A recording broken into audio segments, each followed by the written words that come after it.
So we have heard RJ Payne get introspective on projects. We've heard him tell cinematic stories, but there is nothing quite like when RJ Payne gives you those brutal and sadistic bars of pain. That's the Leatherface version. What is good, y'all? It's your boy Mixtape Moth. If you are rocking with this content, go ahead and smash that like button for your boy.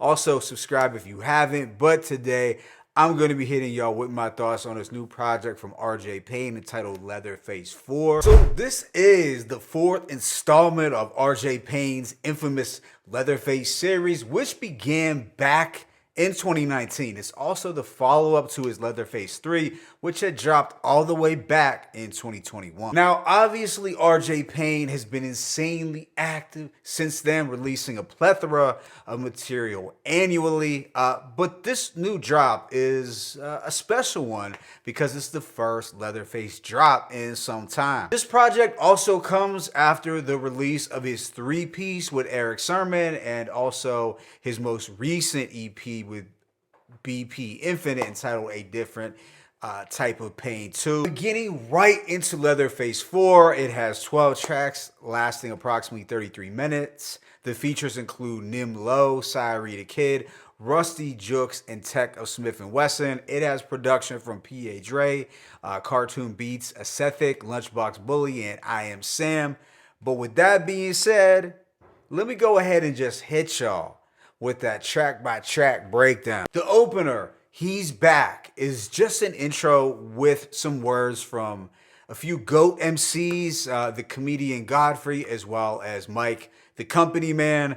Everyone here is hyping up Leatherface's return over this haunting P.A. Dre beat. Now, I don't really want to nitpick, but I did notice that Godfrey said that RJ Payne is the opposite of mumble rap, and I thought that term mumble rap is kind of dated and lazy. And also, Mike, the company man, said that this mean and vicious microphone titan hasn't been seen since 2019.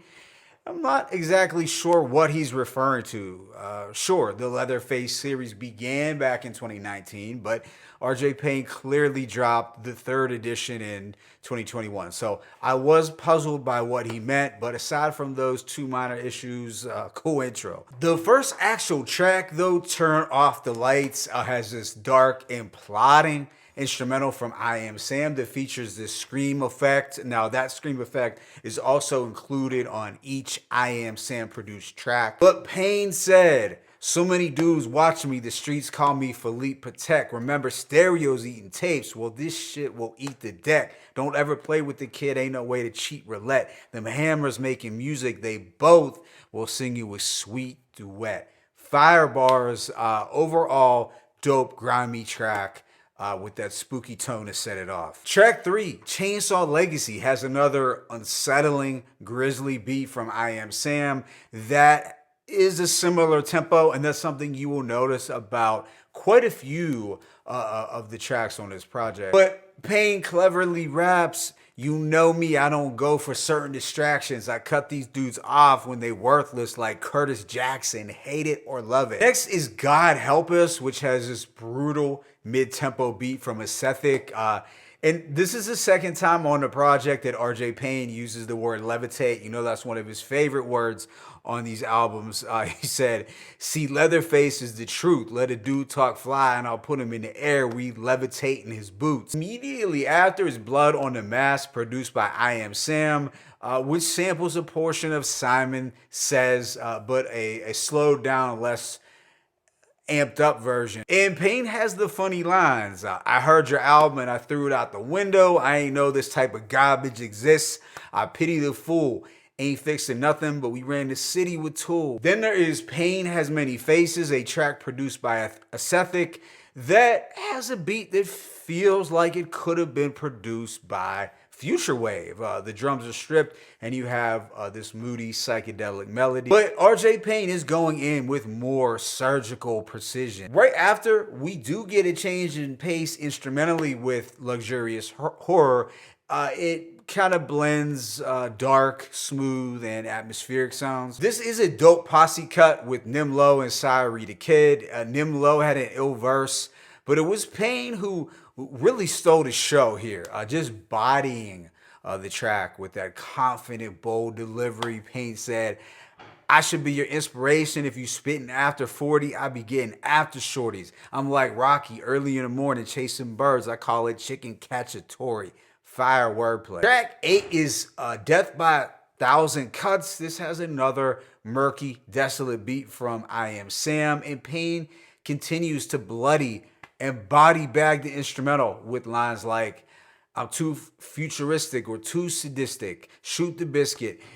Then pick this dude up. He's been Uber lifted. Following this is It's Better to Run, my favorite track. Now, this has a dark, demented piano trap beat, courtesy of Cartune Beatz. And Payne really slides over this trap production. And I honestly would welcome a trap Payne project after hearing this. Track 10 is Comfortable in Your Skin, which has another murky and sparse soundscape from I Am Sam. On here, Payne talks about never selling out. He said, I'm justifying for my control. I'm blaming Kendrick Lamar. I ain't signing unless I'm rich. I got the military mind, my design like Professor Griff. Check the list. Anybody that did a deal with the devil bent over every time. Catch my drift. The second to last track is Crazy Runs in the Family, a banger of a posse cut with Rusty Jukes and Tech.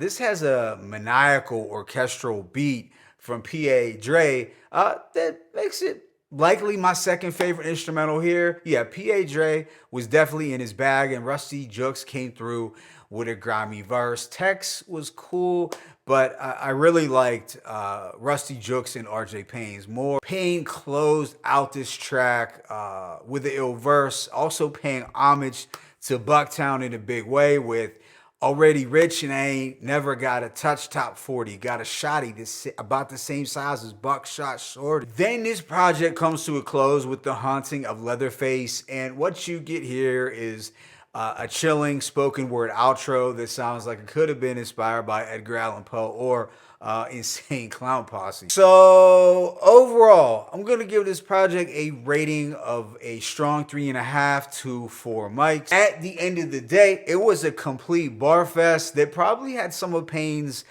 better crafted bars in a year or so. And I mean, Payne is always nice with it, but I feel he stepped it up lyrically more so here. Now, when it came to the production, I thought it was solid, but I didn't quite enjoy it as much as Leatherface 3, mainly because I noticed there was a sameness to the tempo and that sparse, moody sound on a lot of tracks here. And that was cool, and the beats weren't bad, for real. But maybe they could have been sequenced a little differently, or maybe I could have used a faster paced instrumental or two. That's just me, though. I'm a huge production guy, but Payne clearly body bagged all of the instrumentals and just flexed his hunger, ruthlessness, and chainsaw wielding bars the whole way through. But where do you think this project ranks amongst the Leatherface series? Favorite tracks include Don't Turn Off the Lights, Chainsaw Legacy, Blood on the Mask, Luxurious Horror,